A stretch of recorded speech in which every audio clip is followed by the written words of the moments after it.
American people to stand up and say enough is enough. The function of the United States Congress is to represent all of our people and not just the wealthiest and most powerful. And with that, Mr. President, I would yield the floor and note the absence of a quorum. Clerk will call the roll. Mr. Akaka.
Senator from Wyoming. Thank you, Mr. President. Mr. President, I ask that the quorum call be vitiated. Without objection. Thank you, Mr. President. Mr. President, I come to the floor today, someone who is back in my home state every weekend. And as I talk to people and say, what's on your mind, They say what's on their mind are jobs, the economy, the nation's debt, and the nation's spending. They say, what do you think about things going on in Washington? And they say, you know, the problem with Washington is it taxes too much, borrows too much, and the government grows bigger every day. And they say, what are we going to do about it? When we talk about the debt, the people of Wyoming have a clear understanding that the number is very, very large. And they say, well, what about the budget? And as we get into the discussion, it comes down to what budget? Where is the budget? It's been 800 days since a budget's gone through this body. Over 800 days. You know, you're talking more than 2 years. Why is that? I think there was a vote on a budget earlier this year that there was the president's so-called budget, lost 97 to nothing. Not even one Democrat voted for what the president had proposed. The magazine, the news magazine, The Economist, called it a dishonest budget. You know, in Wyoming, we balance our budget every year. We don't have a debt like the country has, the country with its $14 trillion debt. Wyoming, the debt is zero, because year after year we balance our budget, live within our means, spend only what comes in, and actually have money left over that we can invest in the people of our state. And it's because from the beginning, when the Constitution of our state was written, included right there in the Constitution is a component that says that you shall balance the budget every year. Don't spend more than we have coming in. So to do that, one of the most useful things is that there actually be a budget. Be a budget. Something to live within, something to look to as a guidepost, as a roadmap. I'm still looking for one in this body, Madam President, saying, where is it? Why haven't we seen one? And so that's why I'm coming to the floor today with a number of my colleagues to say what is going on that it's been over 800 days, no budget, no opportunity to have the American people look to a roadmap to see where the country is headed.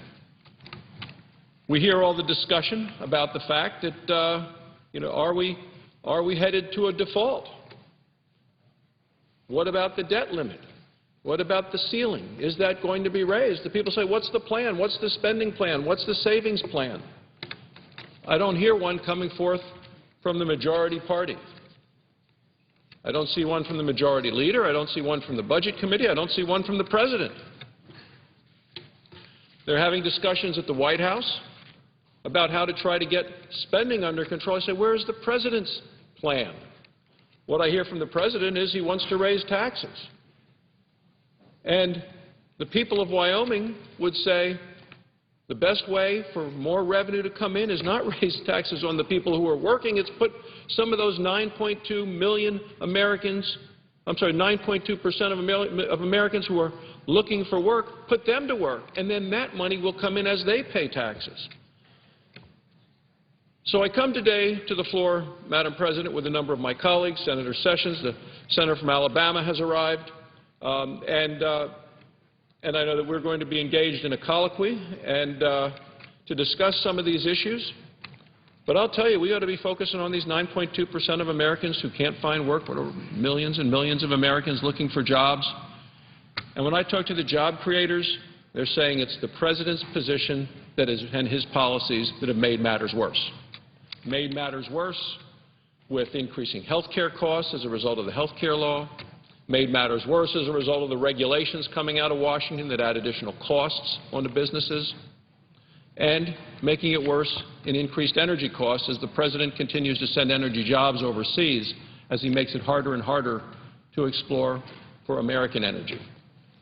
And so, Madam President, I would ask my colleague, Senator Sessions, to give us his thoughts, if I could, on the concerns that we face as a nation without a budget, without a plan, without a roadmap at a time of astronomical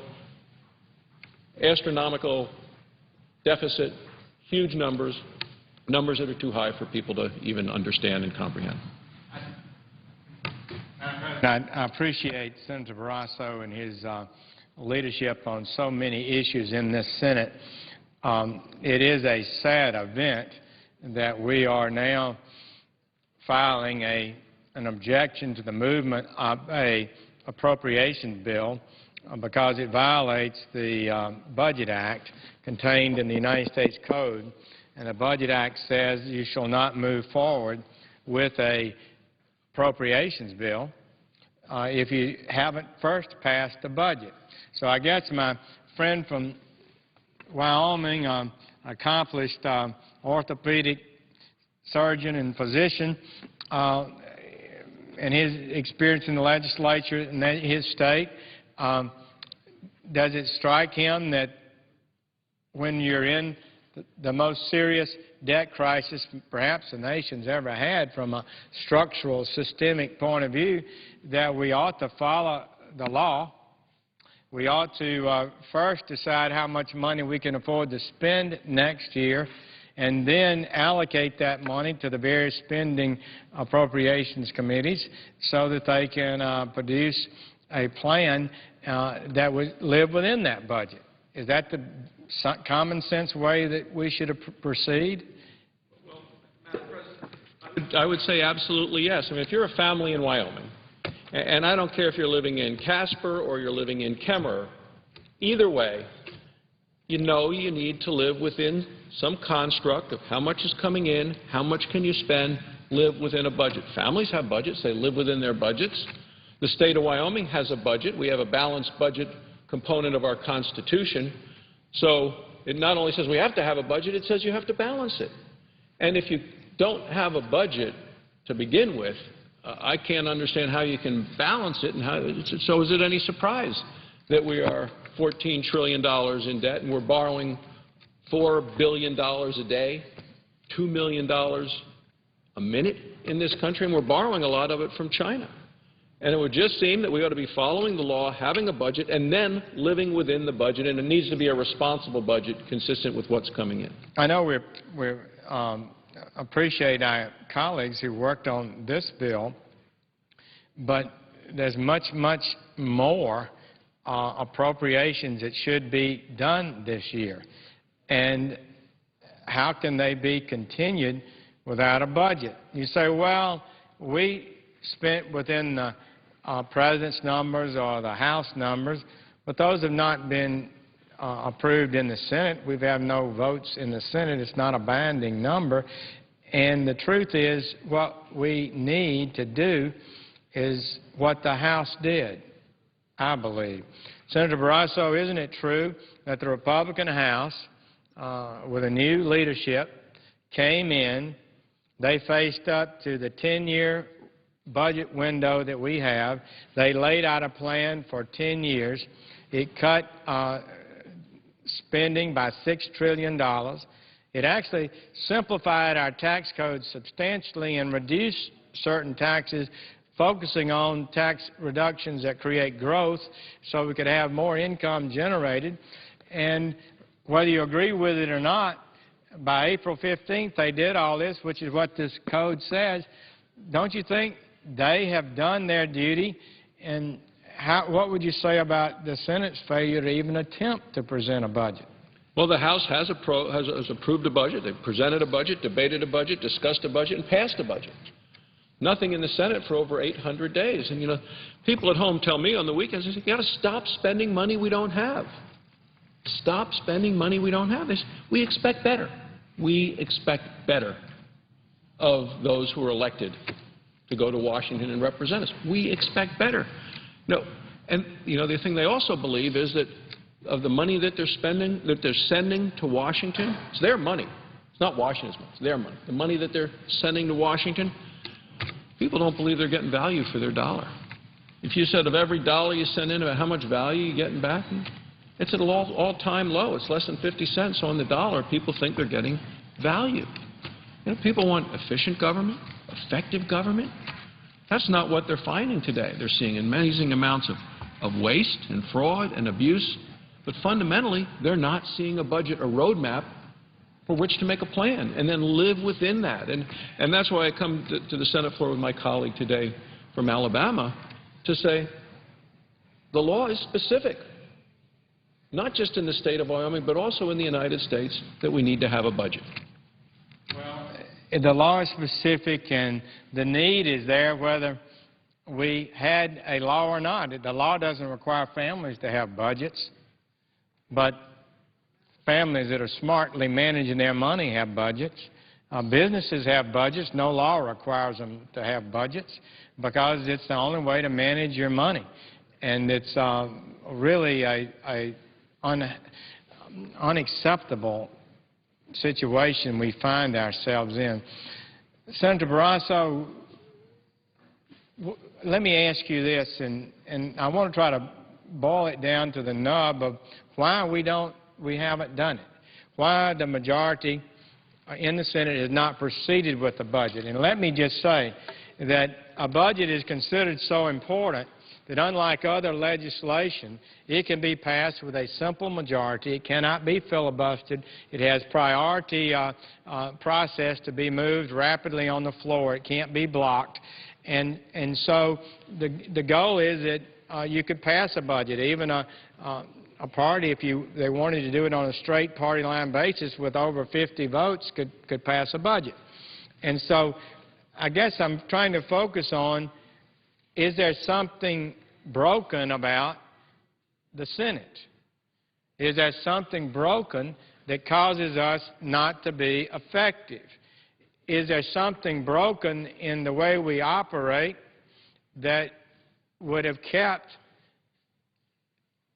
the Budget Committee from bringing a budget forward and voting on it in committee and passing it out of committee? They did that last year. Is there any reason that the Senator can think of a substantive nature that would have blocked that? I would say the only reason I know is that someone intentionally doesn't want to bring a budget to the floor of the United States Senate. Because if a budget were on the floor of the United States Senate, then you could look through it, read it, people at home could look through it, have some input, call, write, talk to us at town hall meetings and say, you know, we ought to try to amend this proposal to spend less money over here, more money over there, try to decide the best way to work together as a nation to improve opportunities for people in this country. I mean, that's what a family budget does, whether they have to, and they don't have to by law, but smart families do that. They make plans, they think ahead, and not just 3 months or 6 months. Families look ahead to put money aside for college and opportunities. They think about, you know, will they need a new car, a new roof someplace down the line? What will they need? And that's what budgeting is all about.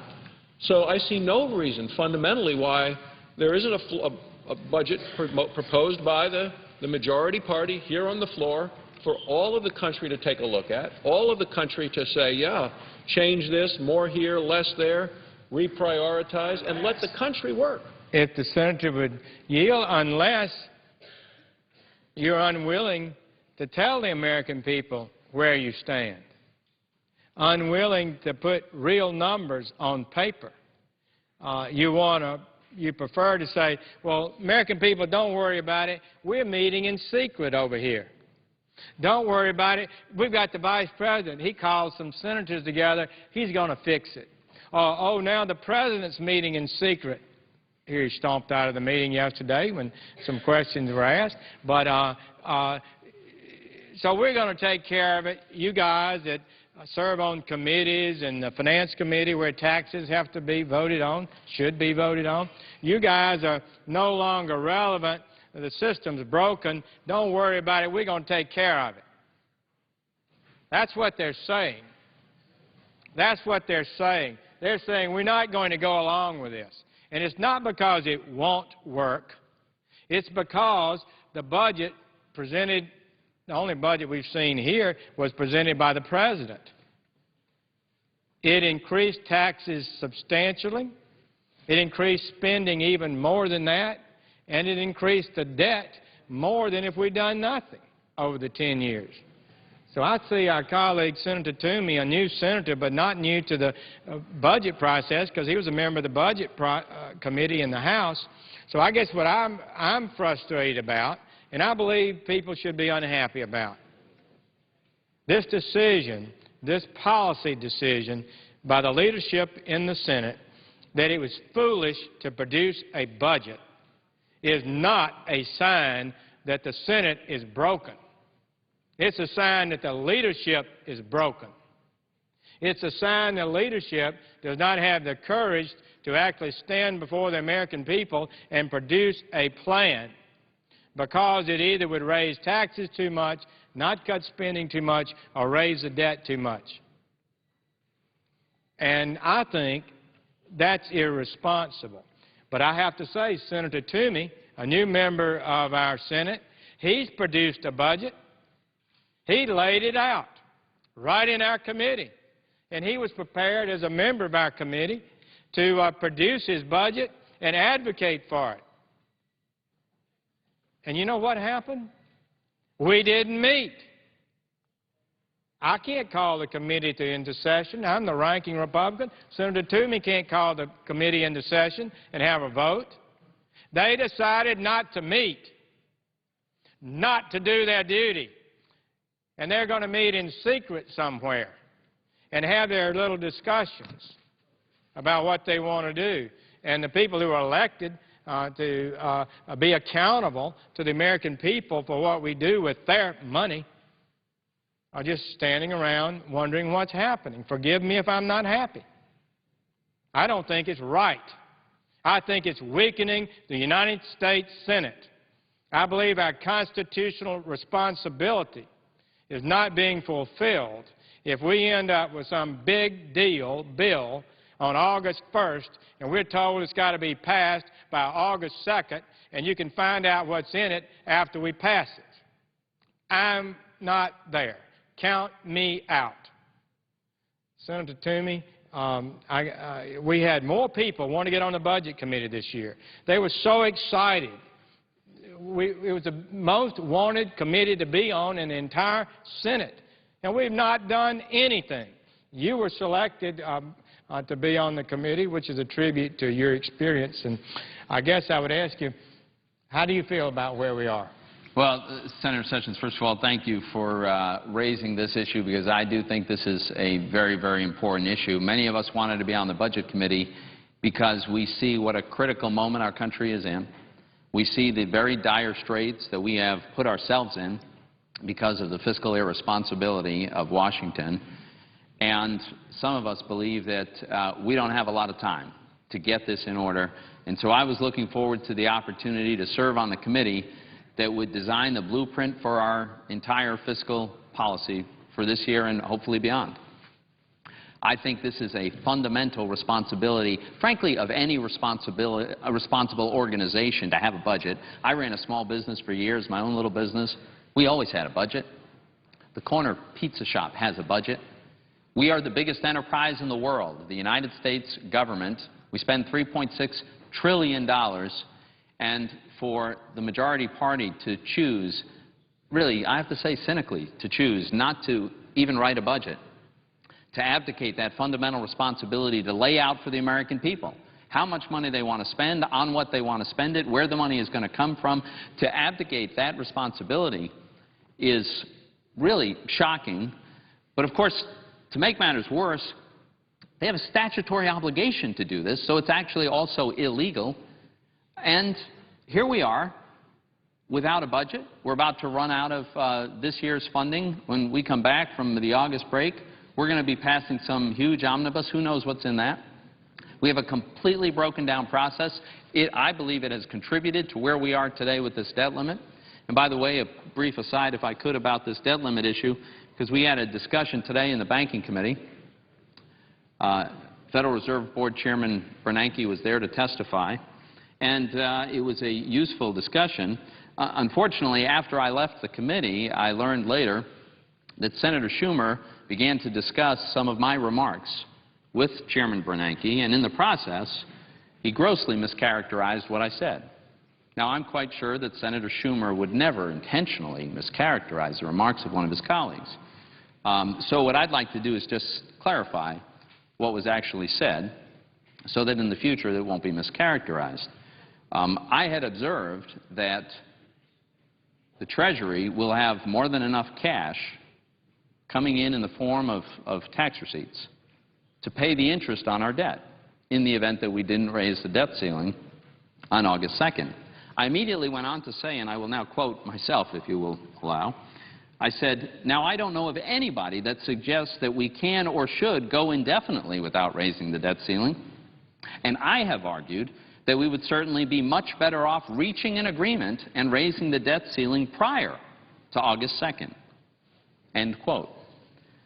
That was characterized by Senator Schumer as follows, and I will quote him. He said, for a smart guy, now he was referring to me, believe it or not, I mean, to say we can pay the obligations and not pay the rest and that that's just fine, wow, I'm sort of surprised at it. Well, obviously, I never said it was just fine. What I have said is that we've got a dire crisis on our hands and we need to do something about it. And I don't know that we're going to get another opportunity than the opportunity over this question of whether and when and by how much we'll raise the debt limit. But I'm not going to sit by idly, and I'm not going to go along with some deal that raises the debt limit without making the real cuts in spending we need and the real process reform. So, Senator Sessions, as you know, some of us have advocated that there be a simple deal, if you will, preferably one that we would discuss in public, one that we'd have a debate over, one we'd have a vote on. And the deal is simply this. We will agree to raise the debt limit as the President has asked, by the full amount that the President has requested, provided only that the President agree to put us on a path to a balanced budget. That's it. We call it cut, cap, and balance. It has some immediate cuts. It has spending caps that put us on that path to a balanced budget, and it calls for the adoption of a balanced budget amendment to the Constitution. We had a Democratic president named William Clinton who, together with the Republican Congress in the 90s, acknowledged the importance of reaching a balanced budget. None of us think we can do it overnight. None of us are calling for that. But back then in the 90s, they decided they would strive for it, and in fact, they achieved it. We reached a balanced budget, ran a modest surplus. All I'm asking today, as we confront this issue and as we contemplate saddling ourselves and our kids and our grandkids with still more debt than the record level we have now, what I'm suggesting is, at the same time, we take the measures necessary to get us out of this mess, to prevent us from going further down this unsustainable path, and to get to the point where we don't continue running deficits. A path to a balanced budget. Cut spending now, statutory spending caps, and a balanced budget amendment. And we now have a big majority of Republican senators who've co-sponsored this bill that would raise the debt ceiling by $2.4 trillion, provided that we get these changes. And I'm increasingly optimistic that the House might very well pass a bill that would raise the debt limit, contingent only on this path to a balanced budget. So while we're down here today, I think this is what we ought to be talking about. We shouldn't go on to an appropriation bill that has no context because there's been no budget.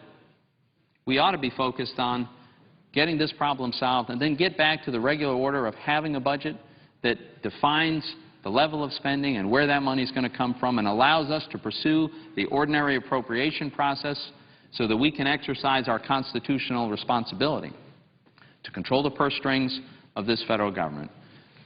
Senator Sessions, I thank you for raising this issue. This is a very important issue, and I agree with you wholeheartedly that it's a travesty that we don't have a budget in this body, and I certainly hope we don't go further down this path. Well, I thank Senator from Pennsylvania. He's been such a fabulous addition to the committee, talented and experienced, and has worked so hard that he's actually laid out a budget himself. The President has 500 people. The Congress here has a lot of staffers. Senator Toomey's produced a budget. The House has produced a budget, but we haven't seen one here.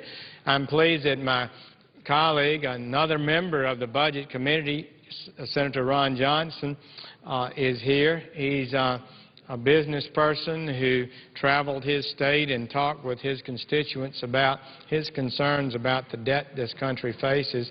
Senator Johnson, I'm pleased to hear your thoughts at this time. Oh, thanks, Senator Sessions. First of all, thank you for your leadership on this issue. You know I share your concern about the dysfunction of not only this body, our Budget Committee, but really Washington in general. I mean, Washington is broken.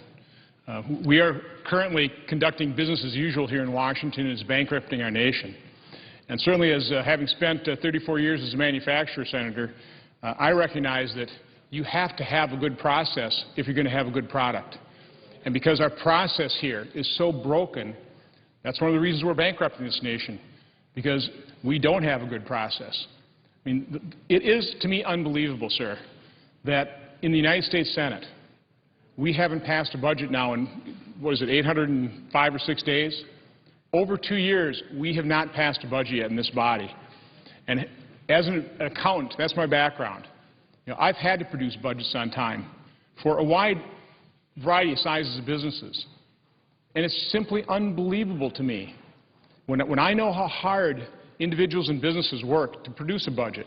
And by the way, they generally present those budgets on time. They don't miss the budget dates. But they actually produce a budget, and there's an awful lot of work that goes into those things. And then I come here after 34 years in business, and I come to the United States Senate understanding, again, not because I wanted to be a United States Senator, sir, but because I realize we're bankrupt in this nation, that America is in peril. And I get here, and I hope to get on the Budget Committee so I can actually start solving this problem. And I get on the Budget Committee, and I'm ready to roll up my shirt sleeves and start working on the problem. And what do we hold? I think 6 hearings on the President's budget. A budget that was so unserious that it lost in this body 0 to 97. Not one member of the President's own party thought it was serious enough. Or maybe it didn't spend quite enough for them. Maybe it didn't tax enough for them. But for whatever reason, not one member of the President's own party decided to vote for that budget. I think that's a stunning repudiation. It's very disappointing, quite honestly, because right now, as our country faces bankruptcy, we are hungering for leadership, and we're not getting any. I mean, the fact of the matter is, if the President really was serious about addressing this issue, if he was serious about tackling this problem, he would have been coming to us months ago to negotiate in good faith to prevent the bankrupting of America. But that hasn't happened. So what's happening now? For the last few weeks, we've been holding some secret meetings, far from the view of the American public. I mean, I'm not sure, is that really how we're going to solve the financial future of America? I mean, I came here to work. I came here to be engaged in debate. I was hoping we would have a very open process under general order. But that's not what's happening. And what I'm afraid is we're going to end up with a deal that's going to be dropped in our laps with just a couple days to go, and then, kind of like the health care law, kind of like Dodd-Frank. All of a sudden you get these 1,000-page bills dumped in our laps with no time to review, and then you start seeing the unintended consequences of it. So I think that's just a real shame. And I just came from a press conference where every member of the freshman class, we had a meeting this morning, and we were talking about what can we do. I mean, we all came here in a very sincere desire to actually solve the problem. And one of the things we talked about is how President Obama now, rather than being serious about this, rather than really tackling the problem, he's beginning to scare seniors and members of our military. And we thought that was over the line. So we sent a letter to the President today asking him to please step up the plate, seriously address the problem, stop scaring our seniors, work with us. We want to help you solve the problem. But thank you, Senator Johnson, and thank you for your great group of freshman senators who've added so much common sense to our problems. So we were not elected to preside over the financial decline of America. We were not elected to skirt the law. We were not elected to shut down committees, to shut down debate, to cede our constitutional responsibility to secret meetings and closed-door proceedings. We were elected to do our duty. And there is no higher duty than to protect the American people from a clear and present danger. For that reason, I will oppose cloture on today's appropriations bill. I will vote to sustain the budgetary point of order, and I will encourage my colleagues to support my amendment, raising that budget point of order to a threshold of 60 votes. This is only the beginning of our fight. There will be more votes, more objections, more points of order. Working with my colleagues, I will give all that I have to help put this country back on a sound, honest, solid financial path.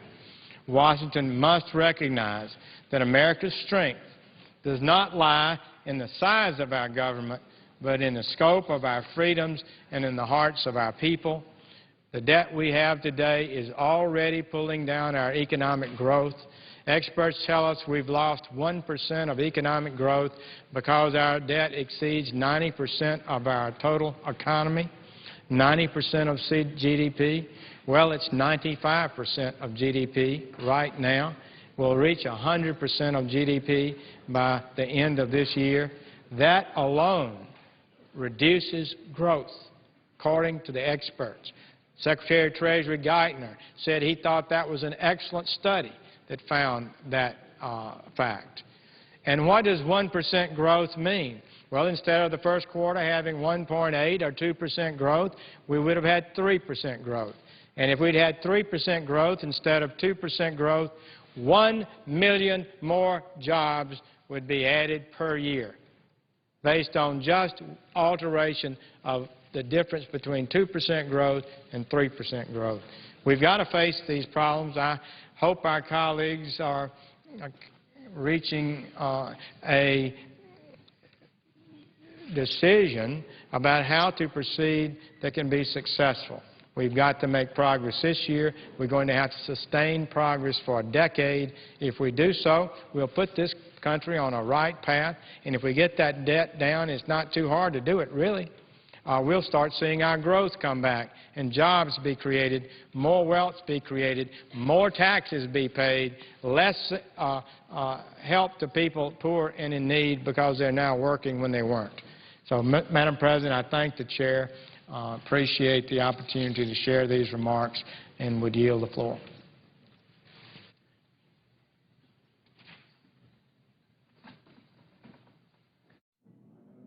Quorum. We'll call the roll. Mr. Akaka.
Senator from Alabama. I would ask that the quorum call be dispensed with. Without objection. Madam President, I would ask unanimous consent that it be in order for me to offer and receive a vote on an amendment to this bill which relates to a 303C point of order that requires adoption of a budget resolution prior to the consideration of any appropriation bills. Is there objection? Mr. President, the amendment is not germane to the bill, I'm trying to keep this bill bipartisan and free of extraneous matters. Therefore, I object. Objections heard. Madam President, I would yield the floor.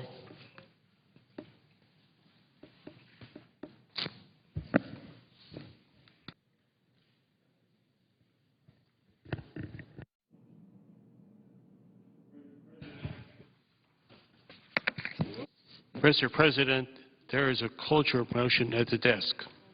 Clerk will report the motion to invoke cloture. I ask unanimous consent and amend.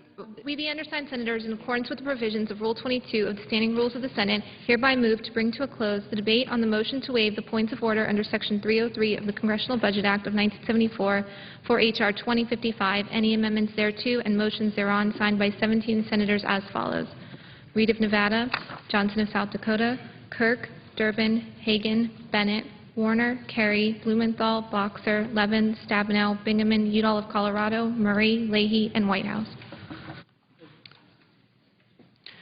I ask unanimous consent that the mandatory quorum under Rule 22 be waived. Without objection. I ask unanimous consent that all time be yielded back. Without objection. The question is, by unanimous consent, the clerk will report the motion to invoke cloture.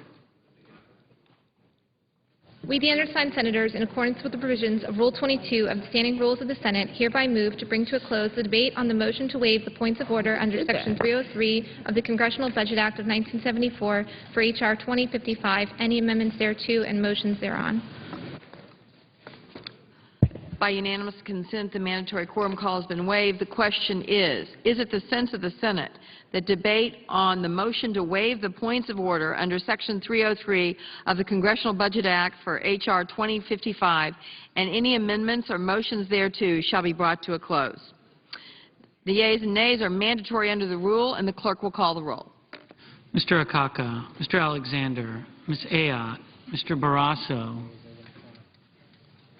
Mr. Baucus, Mr. Begich, Mr. Bennett, Mr. Bingaman, Mr. Blumenthal, Mr. Blunt, Mr. Bozeman, Mrs. Boxer, Mr. Brown of Massachusetts, Mr. Brown of Ohio, Mr. Burr, Ms. Cantwell, Mr. Cardin, Mr. Carper, Mr. Casey, Mr. Chambliss, Mr. Coates, Mr. Coburn, Mr. Cochran, Ms. Collins, Mr. Conrad, Mr. Coons,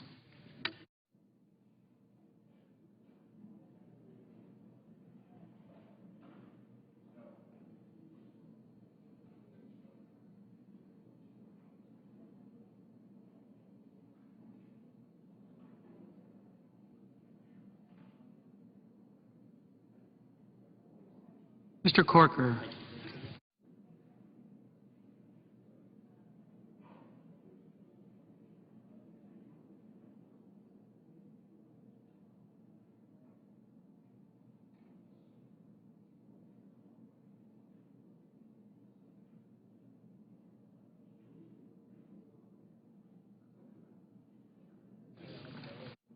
Mr. Cornyn,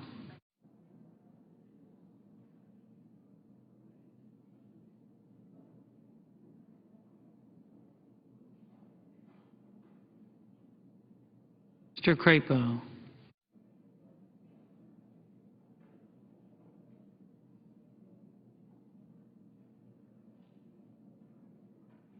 Mr. DeMint,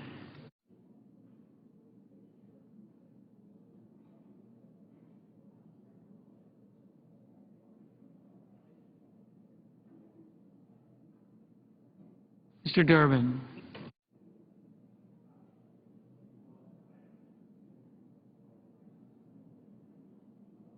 Mr. Durbin,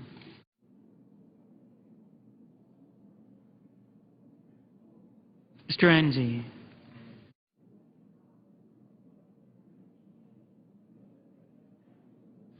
Mrs. Feinstein,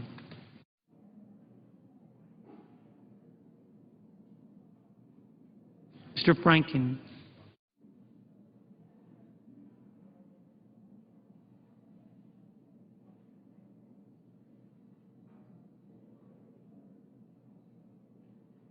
Mrs. Gillibrand.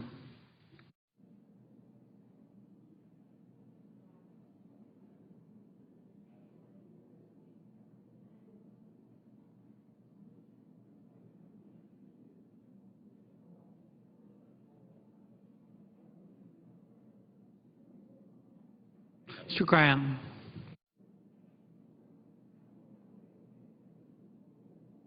Mr. Grassley.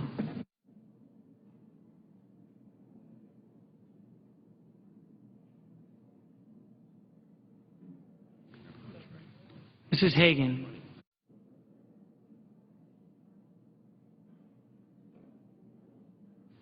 Mr. Harkin.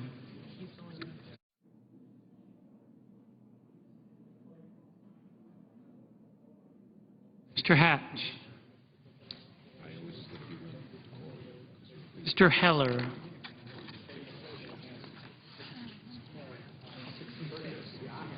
Mr. Hoven.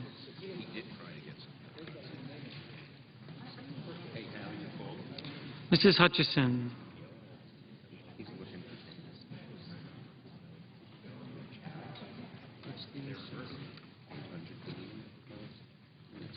Mr. Inhofe. Mr. Inouye.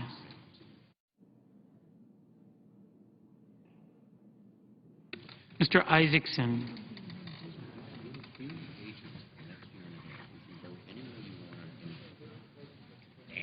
Mr. Johans.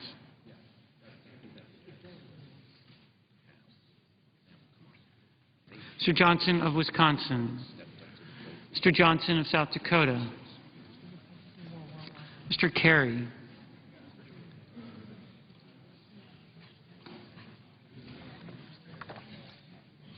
Mr. Kirk.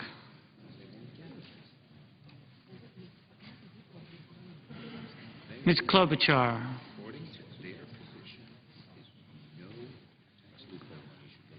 Mr. Cole.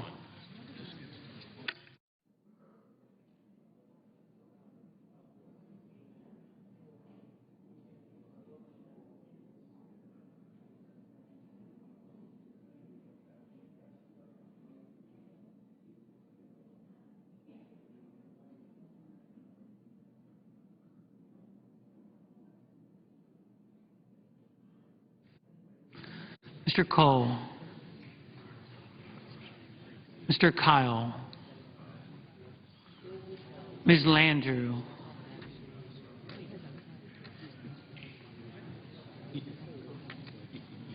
Mr. Lautenberg. Mr. Leahy.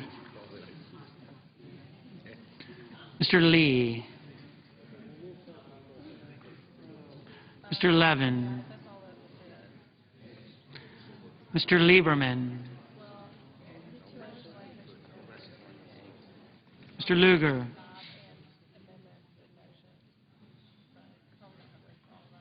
Mr. Manchin. Mr. McCain. Mrs. McCaskill. Mr. McConnell. Mr. Menendez. Mr. Merkley.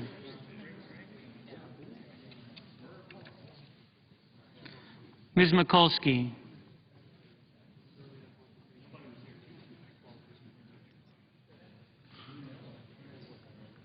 Mr. Moran.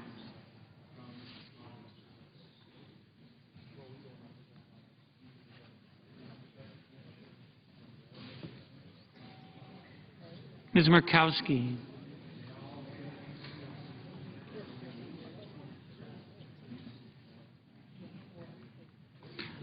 Mrs. Murray.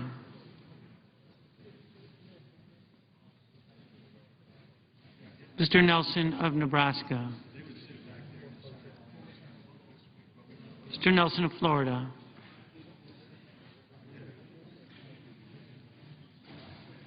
Mr. Paul. Mr. Portman.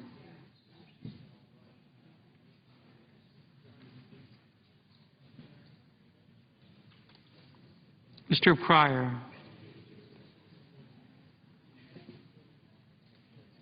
Mr. Reed of Rhode Island. Mr. Reed of Nevada.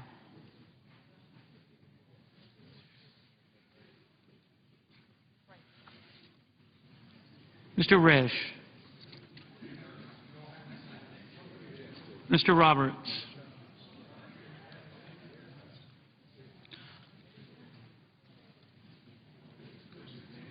Mr. Rockefeller.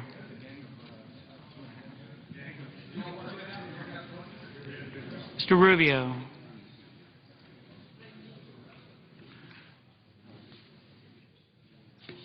Mr. Sanders.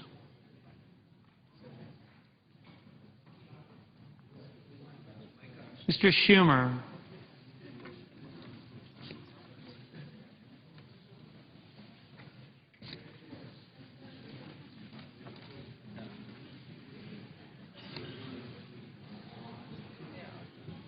Mr. Sessions.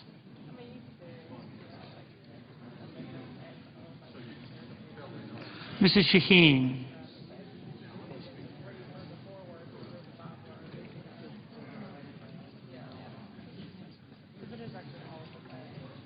Mr. Shelby.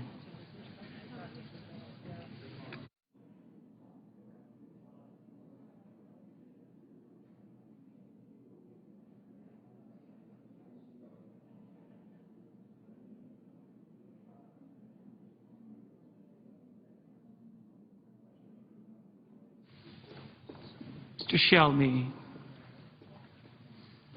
Ms. Snow. Ms. Stabenow. Mr. Tester. Mr. Thune. Mr. Toomey. Mr. Udall of Colorado. Mr. Udall of New Mexico. Mr. Vitter.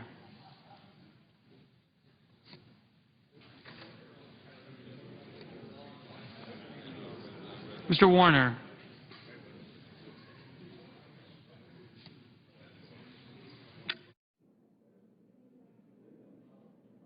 Mr. Webb.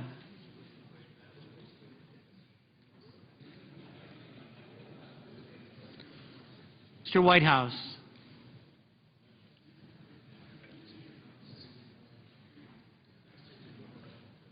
Mr. Wicker.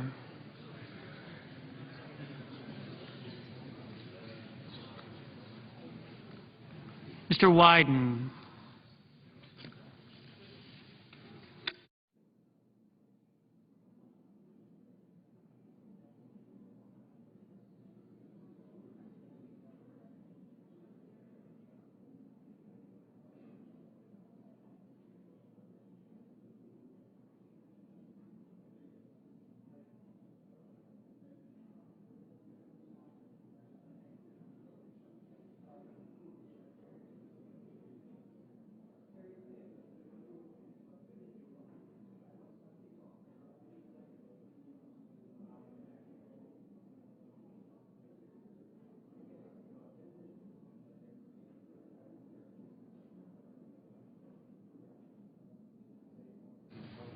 Senators voting in the affirmative: Alexander, Baucus, Blumenthal, Cardin, Inouye, Johnson of South Dakota, Kirk, Manchin, Menendez, Murray, Reed of Nevada, Schumer, Shaheen, Tester, Whitehouse.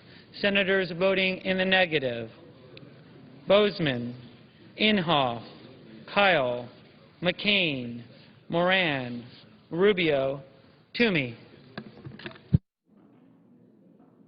Mr. Conrad, aye. Mr. Cornyn, aye. Mr. Johans,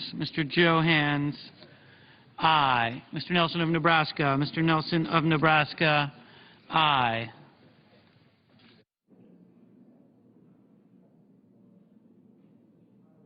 Mr. Casey, aye.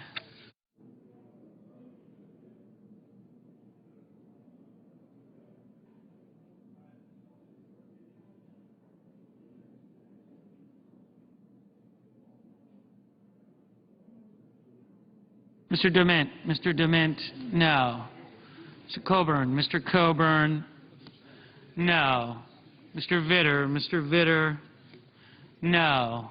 Mr. Lee. Mr. Lee, no. Mrs. Gillibrand. Mrs. Gillibrand, aye. Mr. Durbin. Mr. Durbin, aye.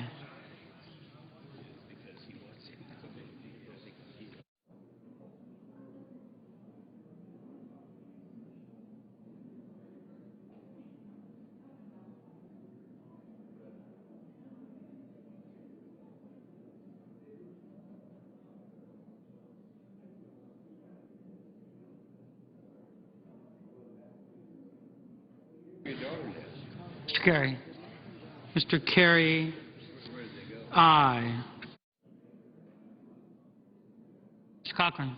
Mr. Cochran, aye. Mr. Lugar. Mr. Lugar, aye. Mr. Corker. Mr. Corker, no. Mr. Isaacson. Mr. Isaacson, no. Mr. Risch. Mr. Risch, no.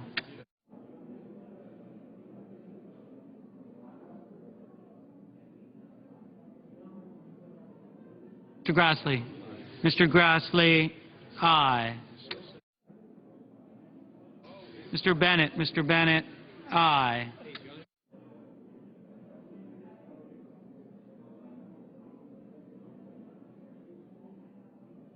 Mr. Franken. Mr. Franken, aye.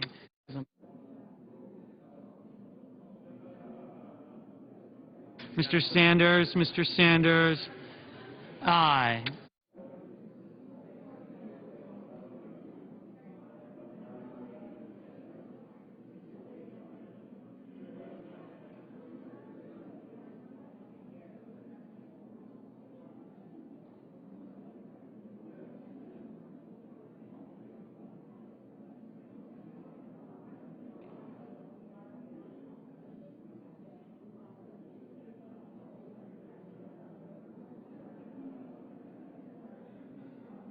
Mr. Coons. Mr. Coons, aye.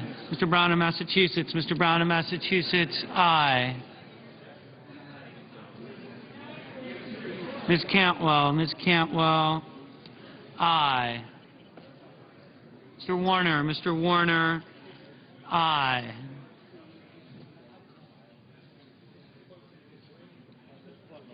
Mr. Blunt. Mr. Blunt, aye. Mr. McConnell. Mr. McConnell, aye. Ms. Collins. Ms. Collins, aye. Mr. Hoven. Mr. Hoven, aye. Mr. Wicker. Mr. Wicker, aye. Mr. Bingaman. Mr. Bingaman, aye. Ms. Mikulski. Ms. Mikulski, aye. Mr. Udall of New Mexico. Mr. Udall of New Mexico, aye. Mr. Johnson. Mr. Johnson of Wisconsin, no. Mr. Coates. Mr. Coates, no. Mr. Paul. Mr. Paul, no. Mr. Webb. Mr. Webb, aye. Mr. Brown. Mr. Brown of Ohio, aye. Mrs. Hagan. Mrs. Hagan, aye. Mr. Wyden. Mr. Wyden, aye. Mr. Lieberman. Mr. Lieberman, aye. Ms. Klobuchar. Ms. Klobuchar, aye. Ms. Ayotte. Ms. Ayotte, no.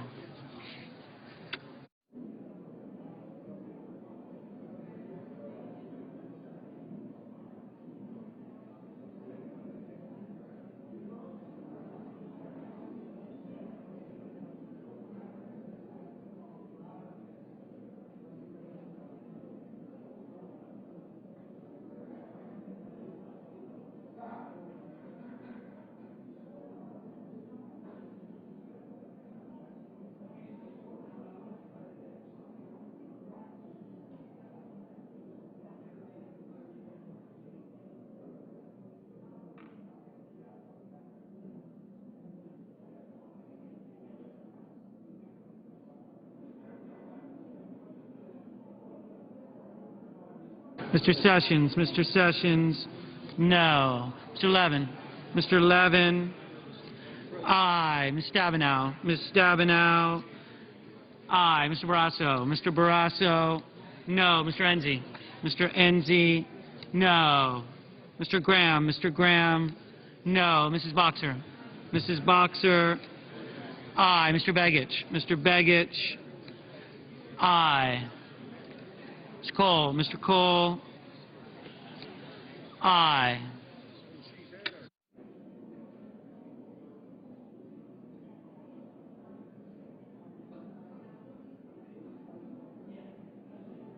Mrs. McCaskill? Mrs. McCaskill? Aye. Mrs. Feinstein? Mrs. Feinstein? Aye. Mr. Reed of Rhode Island? Mr. Reed of Rhode Island? Aye. Mr. Crapo? Mr. Crapo? No. Mr. Akaka? Mr. Akaka? Aye. Mr. Heller? Mr. Heller? Aye. Mr. Harkin? Mr. Harkin? Aye. Mr. Carper? Mr. Carper? Aye. Mr. Pryor? Mr. Pryor? Aye.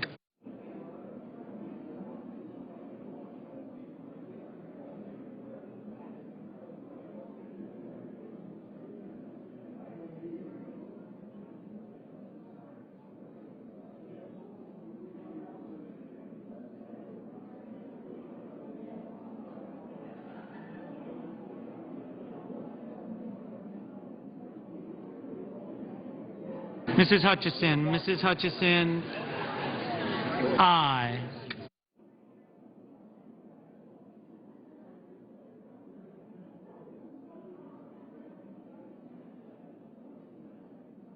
Mr. Nelson of Florida? Mr. Nelson of Florida?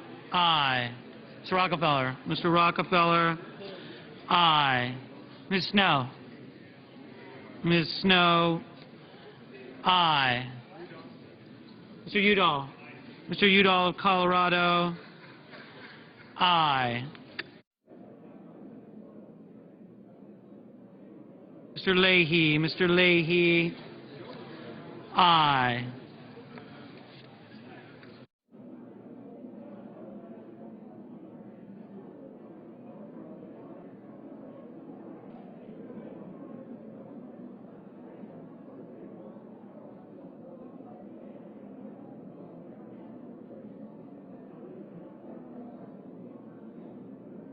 Ms. Landrieu? Ms. Landrieu?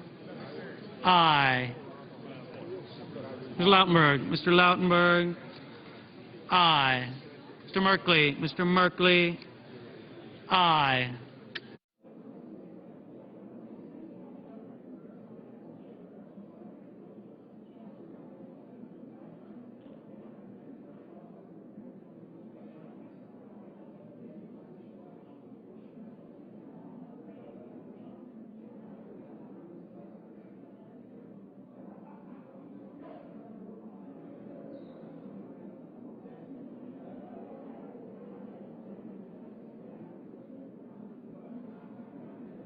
Mr. Chambliss? Mr. Chambliss? No.